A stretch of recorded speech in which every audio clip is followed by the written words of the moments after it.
Okay तो next topic हम यहाँ पर शुरू करते हैं जिसका नाम है मनी सप्लाई एंड इन्फ्लेशन। ठीक है, इस चैप्टर में हम मनी सप्लाई क्या होती है, पहले तो हम मनी का मीनिंग समझेंगे, फिर मनी सप्लाई का, फिर इन्फ्लेशन का डिटेल में हम यहाँ पर समझेंगे। ठीक है, तो शुरू करते हैं। सबसे पहले हम मनी का मीनिंग समझते हैं कि मनी क्या है। ठीक है, आप सभी को पता है जो हमारी मनी का क्या काम होता है, क्या यूज होता है। तो मनी सिंपली देखो, अगर मैं उसकी डेफिनेशन बताऊँ, मनी क्या होता है, एक मीडियम ऑफ एक्सचेंज होता है। मतलब एक ऐसा जरिया होता है जिसके जरिए हम गुड्स और सर्विसेज को जो है एक्सचेंज कर देते हैं। क्या होता है? Medium of exchange. जैसे एग्जांपल के लिए देखो, अगर आपको कोई भी चीज खरीदनी है, यानी कि एक पर्सन से दूसरे पर्सन के बीच गुड्स और सर्विसेज का एक्सचेंज करना है, तो उसके लिए आपको पैसा चाहिए, यानी कि मनी चाहिए। ठीक है, जैसे मान लो आप यहाँ पर ए पर्सन है, ठीक है, यहाँ पर बी पर्सन है, बी यहाँ पर कार बेचता है, यहाँ पर क्या बेचता है, यहाँ पर कार बेचता है। तो अगर इन दोनों के बीच में, जैसे ये मान लो ए पर्सन जो है कार खरीदना चाहता है और ये बेचना चाहता है, तो इस कार को अगर ये दोनों एक्सचेंज करना चाहते हैं तो उसके लिए एक मीडियम चाहिए जिसके जरिए वो इस कार को एक्सचेंज कर पाए। वो मीडियम क्या होगा? हमारा मनी। क्या होगा? मनी होगा। कैसे मनी होगा? तो यहाँ पर देखो, जैसे ही ये पर्सन कार खरीदने जाएगा, बी पर्सन इससे इसकी वैल्यू मांगेगा। जो ए पर्सन है उसकी वैल्यू, ये जो कार की वैल्यू है, ठीक है, मनी के टर्म्स में, ठीक है, मनी में टर्म्स में कैलकुलेट करके, मान लो 5 लाख रुपए है, ठीक है, मान लो 5 लाख रुपए, तो ये जो ए पर्सन है वो 5 लाख रुपए इसको दे देगा बी को, और बी जो है ये कार को यहाँ पर दे देगा। तो आप देख सकते हो मनी का यूज करके इन दोनों के बीच में जो है गुड्स और सर्विसेज की ट्रांजेक्शन हो गई, एक्सचेंज हो गया। क्लियर है? इससे पहले हमारा एक बार्टर सिस्टम भी होता था, ठीक है, जहां पर हम क्या करते थे, गुड्स के बदले में गुड्स को एक्सचेंज कर लेते थे। जैसे मान लो यहाँ पर ये पर्सन, बी पर्सन जो है कार बेच रहा है, क्या बेच रहा है? कार बेच रहा है, और ए पर्सन मान लो बाइक्स बेच रहा है। ठीक है, तो यहाँ पर देखो, बी पर्सन को मान लो बाइक चाहिए, ए पर्सन को कार चाहिए। ठीक है, तो ये दोनों क्या करते थे, बी पर्सन इसको कार दे देता और कार के इक्वल जितनी बाइक्स की वैल्यू होती है ए पर्सन उसको दे देता। ठीक है, तो ये क्या होता है? हमारा बार्टर सिस्टम होता है। तो इसकी बहुत सारी यहाँ पर खामियां थी जिसको दूर करने के लिए यहाँ पर मनी सिस्टम लेके आया गया था। अब मनी जो है एक्सचेंज का काम यहाँ पर करने लग गया था, और ये आज भी के टाइम में इसी का यूज किया जाता है। ठीक है, तो यहाँ पर देखो मनी का मीनिंग देखो, मीडियम ऑफ एक्सचेंज। तो मनी क्या है यहाँ पर? मीडियम ऑफ एक्सचेंज, जिसकी हेल्प से हम एक्सचेंज कर सकते हैं। That is centralise, generally accepted, recognise and facilitate transaction of goods और services is known as money. ठीक है, तो यहाँ पर पॉइंट आपको ध्यान रखने हैं, सेंट्रलाइज, जनरली एक्सेप्टेड, रिकॉग्नाइज। ठीक है, तो मनी एक ऐसा मीडियम ऑफ एक्सचेंज होता है जो जिसके बारे में सब लगभग सभी लोगों को पता होता है। दुनिया में जितने भी लोग हैं उन्हें पता है कि ये एक मनी चीज होती है जिसकी हेल्प से हम एक्सचेंज कर सकते हैं। ठीक है, साथ के साथ वो एक्सेप्टेबल भी होती है। एक्सेप्टेबल का मतलब कि हर जितने भी लोग हैं वो आसानी से उसे एक्सेप्ट भी कर लेते हैं। मतलब कि अगर आप दुकान पे जाकर पैसा देते हो, मनी देते हो, तो जो दुकानदार है उसको पहले तो पता है कि ये मनी है। ठीक है, उसके बाद वो जो है आसानी से इसे एक्सेप्ट भी कर सकता है। क्लियर है? तो मनी का ये कैरेक्टरिस्टिक है कि वो सब, उसको सबके बारे में पता हो, ठीक है, साथ के साथ वो एक्सेप्टेबल भी हो, और उसको हम ट्रांजेक्शन को फैसिलिटेट करने के लिए यूज कर सकते हो। ठीक है, हम ट्रांजेक्शन के बदले में पैसा यहाँ पर दे सकते हो। ये कुछ कैरेक्टरिस्टिक है जो कि मनी की होती है। नेक्स्ट देखो, फंक्शंस ऑफ मनी। अब मनी के क्या क्या फंक्शंस होते हैं, इसको हम क्यों यूज करते हैं, इसका पर्पस क्या होता है। तो पहला देखो क्या है, मीडियम ऑफ एक्सचेंज। तो ये तो बिल्कुल सेम मीनिंग है कि इसकी हेल्प से हम गुड्स और सर्विसेज को जो है यहाँ पर एक्सचेंज कर सकते हैं। क्लियर है? नेक्स्ट देखो क्या है, ए मेजर ऑफ वैल्यू।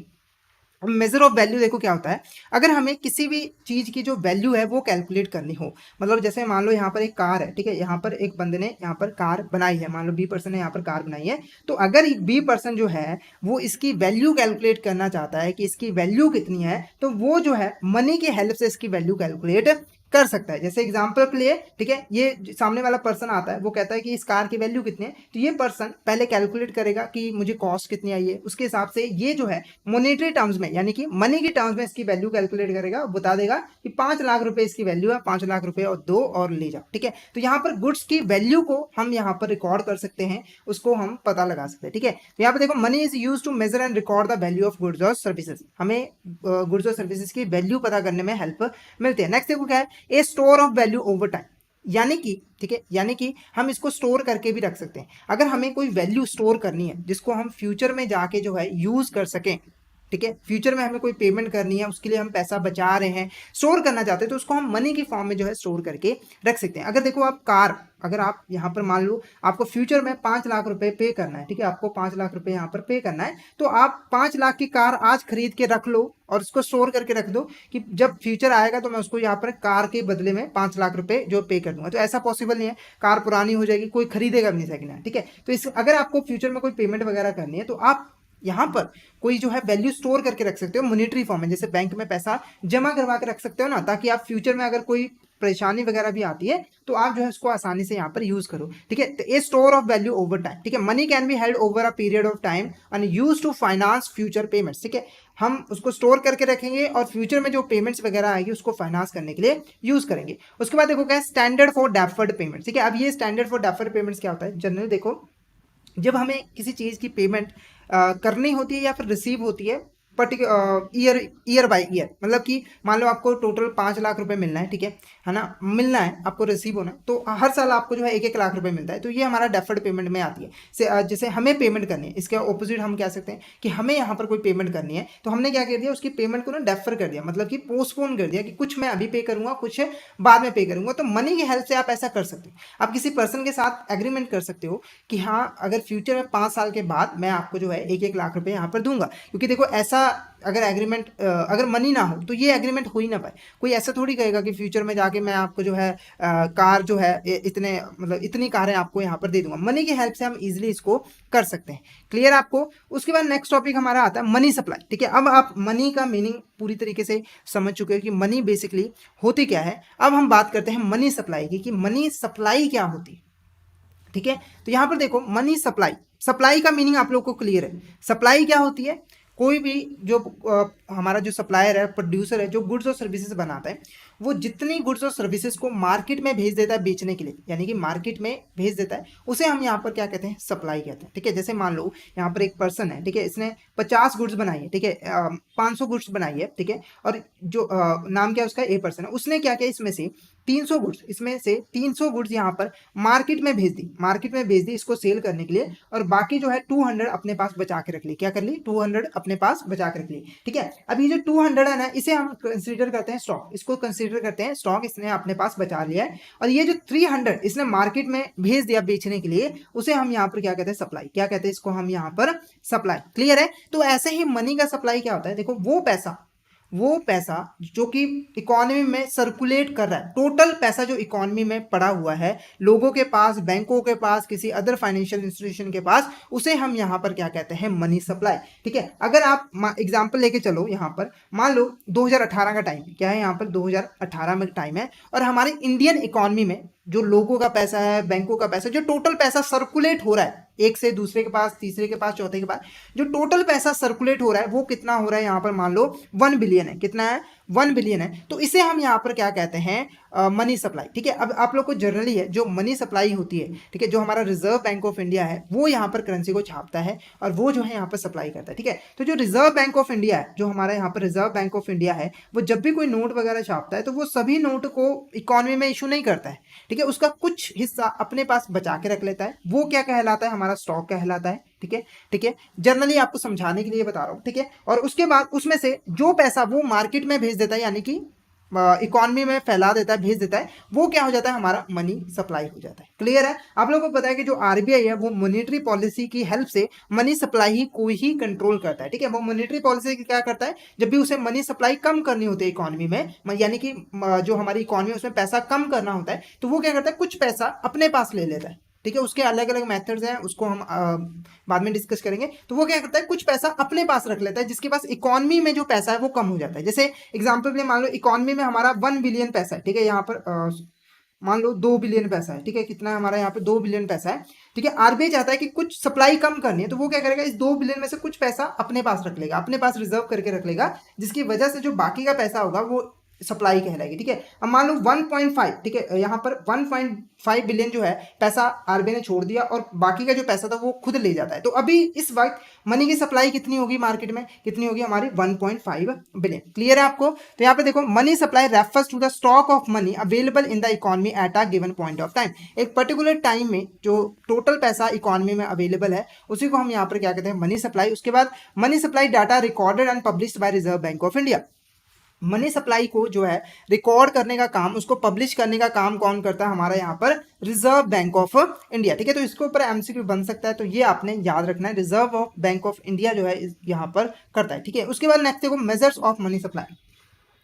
अब मेजर्स ऑफ मनी सप्लाई क्या होता है, सिंपली जो हमारी अभी इकोनॉमी में जितना मनी की सप्लाई है उसको मेजर करना कि अभी इस वक्त इकोनॉमी में कितना पैसा है, कितनी मनी की सप्लाई है, उसे हम यहाँ पर क्या कहते हैं, मेजर्स ऑफ मनी सप्लाई।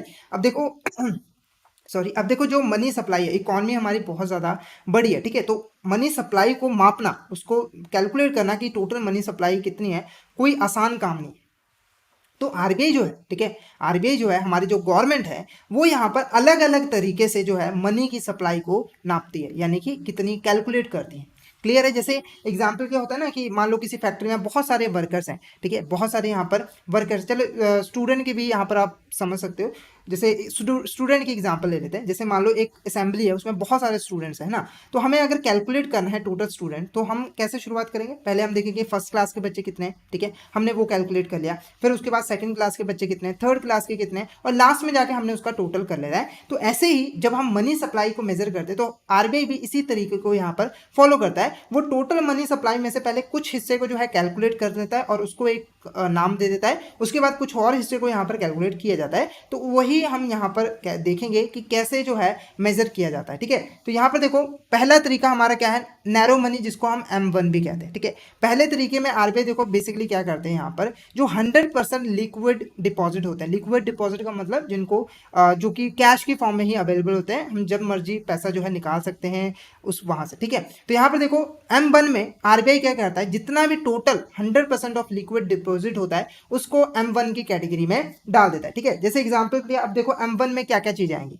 जो कि 100% लिक्विड होती है। तो सबसे पहले देखो यहाँ पर M1 is equal to, M1 में कौन कौन सी चीजें आएंगी, करेंसी विद द पब्लिक, ठीक है, जो हमारी जनरल पब्लिक है उसके पास जो भी पैसा पड़ा हुआ है, ठीक है। उसके बाद next demand deposit with the bank system, जो हमारा बैंक है उसके बाद जो भी डिमांड डिपॉजिट पर है, डिमांड डिपॉजिट आप लोग को पता है जो कि डिमांड पे पेबल होते हैं, ठीक है। उसके बाद other deposit with the RBI, आप लोग को पता है कि जो हमारा कमर्शियल बैंक है वो आरबीआई के पास जो है कुछ डिपॉजिट जो है वो मेंटेन करके रखता है, ठीक है। तो नैरो मनी में यानी कि M1 में कौन कौन सी चीजें इंक्लूड होगी, यहाँ पर currency with the public, demand deposit with the banking system and other deposit with the RBI, ठीक है। अब इसकी जो टोटल वैल्यू होगी वो यहाँ पर आरबीआई पब्लिश कर देगा, और जैसे ही कोई भी पर्सन इस रिपोर्ट को पढ़ेगा और देखेगा M1 की वैल्यू कितनी है, मान लो वो हमारी कितनी है यहाँ पर 1 बिलियन, M1 की वैल्यू कितनी है 1 बिलियन, तो यहाँ पर आदमी को समझ आ जाएगा, जो रिपोर्ट को पढ़ेगा ना पर्सन, उसे समझ आ जाएगा कि इस 1 बिलियन में कौन कौन सी चीजें इंक्लूडेड है। ये 1 बिलियन किसकी वैल्यू है, करेंसी विद द पब्लिक, ठीक है, टोटल पैसा जो पब्लिक के पास पड़ा है,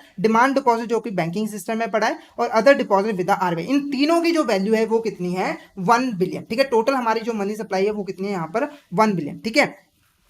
उसके बाद देखो नेक्स्ट हमारा M2, ठीक है। अब M2 में थोड़ी और चीजें इसमें इंक्लूड की जाती हैं, ठीक है। तो सिंपली देखो यहाँ पर M2 में क्या चीजें इंक्लूड की जाती है, करेंसी विद द पब्लिक, ठीक है, सेम चीज है, demand deposit with the banking system plus other deposit plus post office deposit. तो आप देख सकते हो जो हमारा M1 था, ये क्या है हमारा यहाँ पर M1 है, currency with the public, demand deposit with the banking system and other deposit. यहाँ तक हमारा क्या है यहाँ पर M1, ठीक है। तो M1 यहाँ पर हमारा M1 प्लस इसमें बस हमने एक चीज और ऐड कर दी जो कि है पोस्ट ऑफिस डिपॉजिट। अब इसको क्या कहा जाएगा हमारा यहाँ पर M2, क्लियर है। अब जैसे ही आरबीआई जो है रिपोर्ट पब्लिश करेगी और कोई पर्सन इस पढ़ेगा कि M2 की जो वैल्यू है मान लो वो कितने 2 बिलियन है, तो वो समझ जाएगा कि इस 2 बिलियन में क्या क्या चीजें इंक्लूडेड है, currency with the public, demand deposit with the banking system, other deposit with the RBI और पोस्ट ऑफिस डिपॉजिट, जो हम पोस्ट ऑफिस में डिपॉजिट वगैरह करवाते हैं सेविंग अकाउंट में।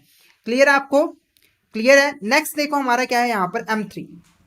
अब M3 क्या है, तो यहाँ पर देखो पहले तो M1, ठीक है, यहाँ पर क्या है हमारा यहाँ पर M1 सेम है, प्लस उसमें एक और चीज ऐड कर देनी है, time deposit with banking system.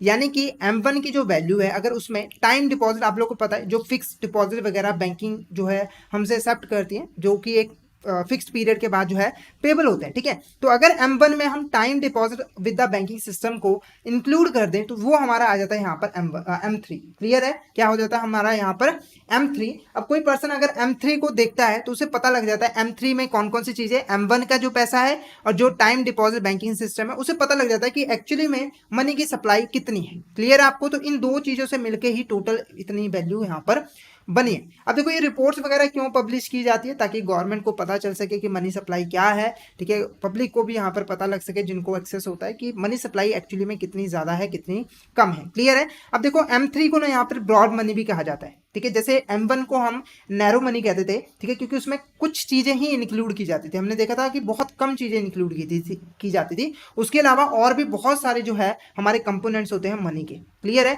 तो अब इसको ब्रॉड मनी क्यों कहा जाता है, क्योंकि इसमें कुछ ब्रॉड चीजें हमने ऐड कर ली। देखो टाइम डिपॉजिट। आप लोग देखोगे बैंकों के पास जो ज़्यादा पैसा होता है वो हमारा टाइम डिपॉजिट की फॉर्म में भी होता है, ठीक है। तो इसीलिए M1 में अगर हम टाइम डिपॉजिट को भी इंक्लूड कर दें, इसमें डिमांड डिपॉजिट भी आ गया, ठीक है, टाइम डिपॉजिट जो ज़्यादातर जो पैसा है बैंकों का वो हमने इंक्लूड कर लिया M3 में। तो इसीलिए जो है ये हमारा ब्रॉडर मनी का कॉन्सेप्ट कहलाता है। तो फटाफट से एक बार मुझे चैट बॉक्स में जरूर बता दीजिए यहाँ तक आपको क्लियर है, ठीक है। फटाफट से मुझे एक बार चैट बॉक्स में बता दीजिए क्या आपको यहाँ तक क्लियर है, M3 तक आपको यहाँ पर क्लियर है। फटाफट से एक बार मुझे चैट बॉक्स में बता दीजिए, फटाफट से बता दीजिए, फटाफट से बता दीजिए कि आपको यहाँ तक क्लियर है।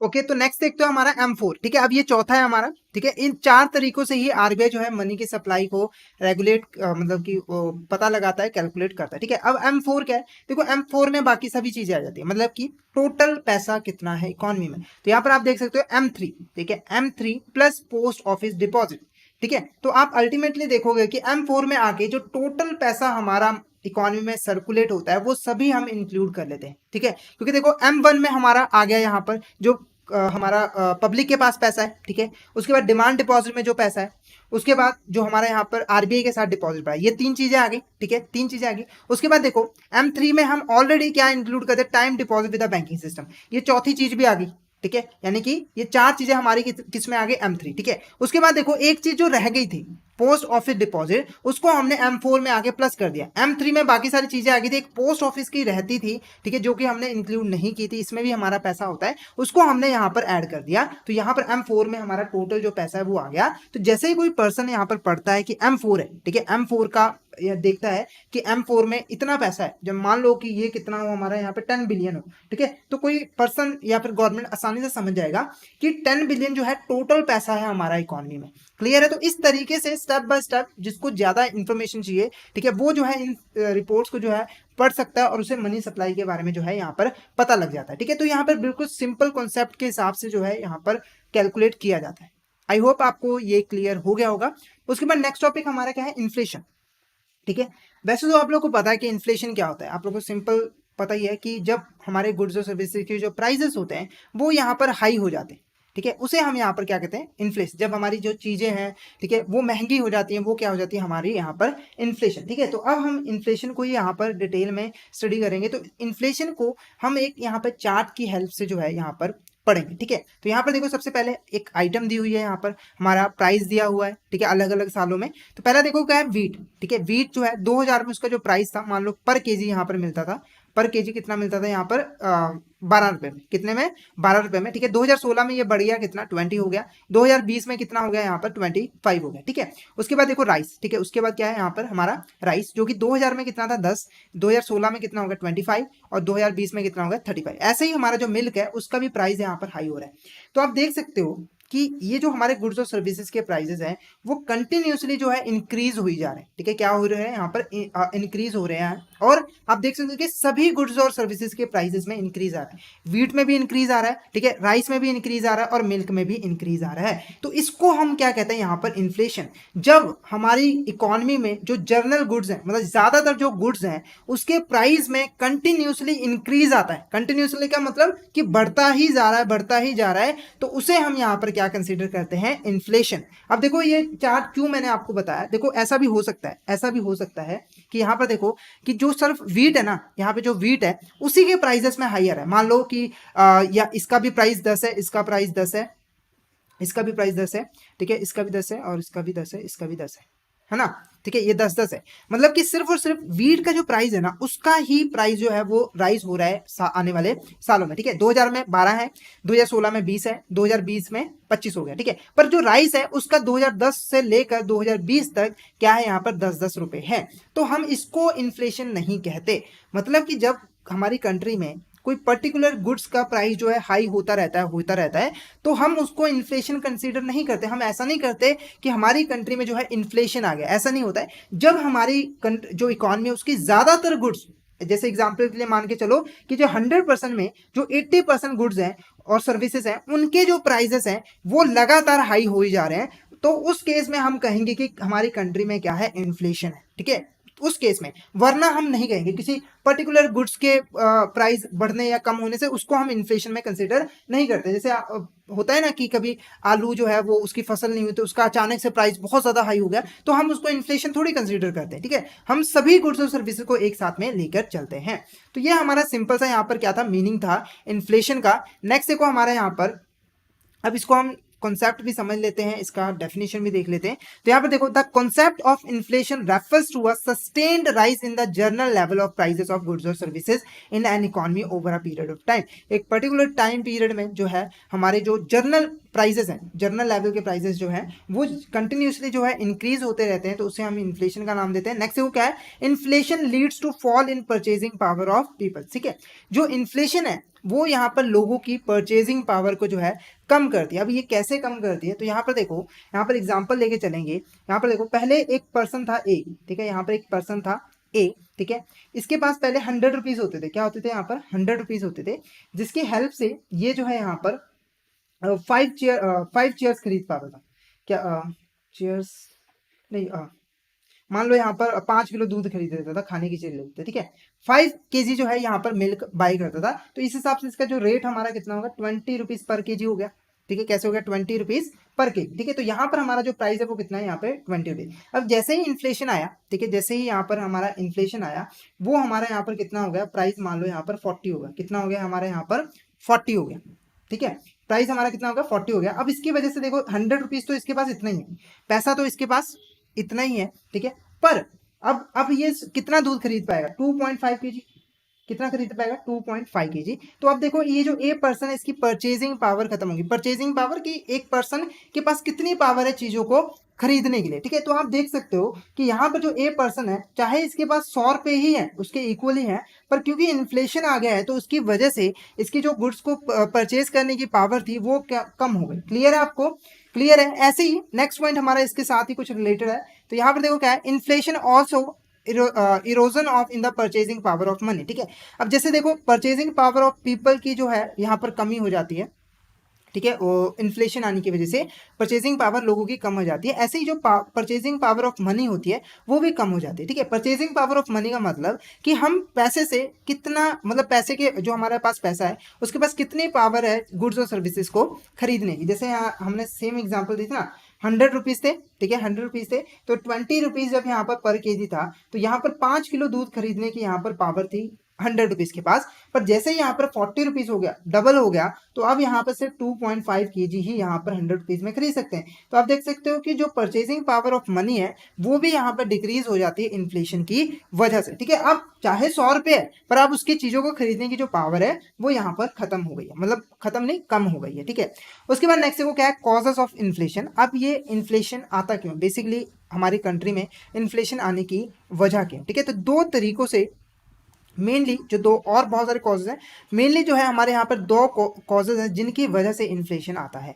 पहला देखो क्या है, डिमांड पुल इन्फ्लेशन। अब डिमांड पुल इन्फ्लेशन का मतलब क्या है, देखो जब किसी प्रोडक्ट और सर्विसेज की जो डिमांड है ना वो इंक्रीज हो जाती है ना, लोग ज़्यादा यहाँ पे डिमांड करना शुरू कर देते हैं, तो उसकी वजह से जो इन्फ्लेशन आता है उसे हम क्या कहते हैं, डिमांड पुल इन्फ्लेशन, यानी आप इसको टाइप्स ऑफ इन्फ्लेशन भी कह सकते हो, ठीक है। तो डिमांड की ज़्यादा होने की वजह से इन्फ्लेशन आ सकता है। जैसे आप लोगों को पता है यहाँ पर डिमांड और प्राइस का क्या, जो हमारा प्राइस है, ठीक है, जो प्राइस है और जो डिमांड है उसका रिलेशन क्या है, कि अगर प्राइस ज़्यादा है तो डिमांड कम होगी, ठीक है, और अगर यहाँ पर हमारी जो है प्राइस कम है तो डिमांड यहाँ पर हमारी ज़्यादा होगी, ठीक है। तो जैसे ही हमारी डिमांड इंक्रीज होती है, जैसे ही हमारी यहाँ पर डिमांड इंक्रीज होती है, प्राइजेस भी इंक्रीज होना शुरू हो जाते हैं, क्योंकि देखो जब डिमांड इंक्रीज होगी तो बायर्स के बीच में क्या होगा, कंपटीशन होगा, वो ज़्यादा प्राइस पे करने के लिए तैयार होंगे, ठीक है, जिसकी वजह से जो सप्लायर है वो ज़्यादा यहाँ पर जो है प्राइजेस चार्ज करेगा गुड्स और सर्विसेज के लिए, जिससे प्राइस जो है वो हाई हो जाएंगे, ठीक है। क्लियर है आपको। तो यहाँ पर देखो, it is a rise in general prices caused by increase in aggregate demand for goods और सर्विसेज। देखो अब हम कोई भी, जो हम इन्फ्लेशन की बात करें तो पूरे मार्केट की बात कर रहे हैं ना, कोई सिंगल इंडिविजुअल की नहीं। तो इसीलिए हम यहाँ पर जब एग्रीगेट डिमांड इंक्रीज होता है गुड्स और सर्विसेज का, तब यहाँ पर जनरल प्राइसेस जो है हमारे इंक्रीज हो जाते हैं। क्लियर है आपको, क्लियर है। उसके बाद नेक्स्ट देखो यहाँ पर कॉस्ट पुश इन्फ्लेशन। अब ये कॉस्ट पुश इन्फ्लेशन क्या होता है, तो जो हमारी प्रोडक्ट और सर्विसेज की जो कॉस्ट है ना, ठीक है, जो यहाँ पर कॉस्ट है वो भी इन्फ्लेशन को बूस्ट करती है, ठीक है। अब कैसे बूस्ट करते हैं, तो यहाँ पर देखो सबसे पहले, ठीक है, सबसे पहले देखो जो हमारा सप्लायर है वो जो गुड्स और सर्विसेज बनाता है, मान लो ये जो हमारा पर्सन ए है वो कार बनाता है, ठीक है। तो कार को बनाने के लिए उसे रॉ मटेरियल चाहिए, ठीक है, क्या चाहिए यहाँ पर, रॉ मटेरियल चाहिए, ठीक है। अब देखो जैसे ही अब ये रॉ मटेरियल जो है वो भी तो खरीदता ही होगा ना, इसको कॉस्ट पड़ती होगी। जैसे ये रॉ मटेरियल की जो है प्राइसेस हाई हो जाएंगे, प्राइसेस हाई होने की वजह से अब ये जो कार को बनाने की जो कॉस्ट है वो भी क्या हो जाएगी, हाई हो जाएगी, क्या हो जाएगी यहाँ पर, हाई हो जाएगी, ज्यादा हो जाएगी। अब जैसे ही ये ज्यादा होगी, जैसे ही किसी प्रोडक्ट और सर्विसेज को बनाने की जो कॉस्ट है वो ज्यादा होती है, तो सप्लायर क्या करता है, उसके प्राइसेस को हाई कर देता है, क्योंकि प्रॉफिट तो उसे चाहिए। जैसे एग्जाम्पल के लिए मान लो यह गुड्स को बनाने की जो कॉस्ट आ रही थी वो कितनी आ रही थी, यहाँ पर सिर्फ 100 रुपीज आ रही थी, तो वो 20 रुपीज का प्रॉफिट अर्न करके 120 की इसको बेच रहा था। पर जैसे ही इसकी कॉस्ट बढ़ गई, मान लो इसकी 120 कॉस्ट हो गई, हमारे जो रॉ मटेरियल वगैरह उनकी प्राइसेस हाई हो गई, ठीक है, तो 120 यहाँ पर जो है कॉस्ट हो गई, तो इसकी वजह से अब देखो क्या है, प्रॉफिट तो इसे चाहिए 20 रुपीज, तो इसको प्रॉफिट चाहिए, तो इसीलिए इसने सेलिंग प्राइस कितना कर दिया, 140 कर दिया। तो आप देख सकते हो कि कॉस्ट इंक्रीज होने से यहाँ पर जो है हमारा प्राइजेस भी हाई हो जाते हैं। इसका दूसरा रीजन भी हो सकता है, ठीक है, यहाँ पर ऐसा भी हो सकता है कि जो हमारा सप्लायर है वो यहाँ पर प्रोडक्शन कम कर सकते हैं, ये भी रीज़न हो सकता है। जैसे मान लो कि पहले जो सप्लायर था उसको 100 रुपये कॉस्ट बनती थी, तो वो 100 यूनिट्स प्रोड्यूस कर पाता था, ठीक है। पर जैसे ही उसका जो है यहाँ पर 120 अब कॉस्ट पड़ने लगी, मान लो यहाँ पर 120 कॉस्ट पड़ने लगी, तो अब जो है उसने प्रोडक्शन कम कर दी, कितने, 80 यूनिट्स, ठीक है। अब जैसे ही प्रोडक्शन कम होगी तो इसकी सप्लाई कम होगी, क्या होगी, इसकी सप्लाई कम होगी, और जैसे ही सप्लाई कम हो गई, जैसे ही सप्लाई कम हो गई तो हमारा इनबैलेंस आ गया, डिमांड और सप्लाई में डिमांड ज्यादा हो जाएगी, जैसे डिमांड इंक्रीज होगी तो फिर हमारा यहाँ पर प्राइसेस जो है वो हाई हो जाएंगे। क्लियर है आपको, क्लियर है। तो ये दो इंपॉर्टेंट रीजंस होते हैं जिनकी वजह से जो है इन्फ्लेशन आता है। तो फटाफट से एक बार चैट बॉक्स में जरूर बता दीजिए कि आपको यहाँ तक क्लियर है, फटाफट से एक बार मुझे चैट बॉक्स में जरूर बता दीजिए अगर आपको यहाँ तक क्लियर है। अगर आपको यहाँ पर किसी भी तरह का डाउट हो तो आप जो है चैट बॉक्स में पूछ सकते हो। फटाफट से मुझे कमेंट कर दीजिए अगर आपको यहाँ तक क्लियर है, फटाफट से बता दीजिए। ओके, तो आज के लिए आज का जो हमारा टॉपिक था वो इतना ही था।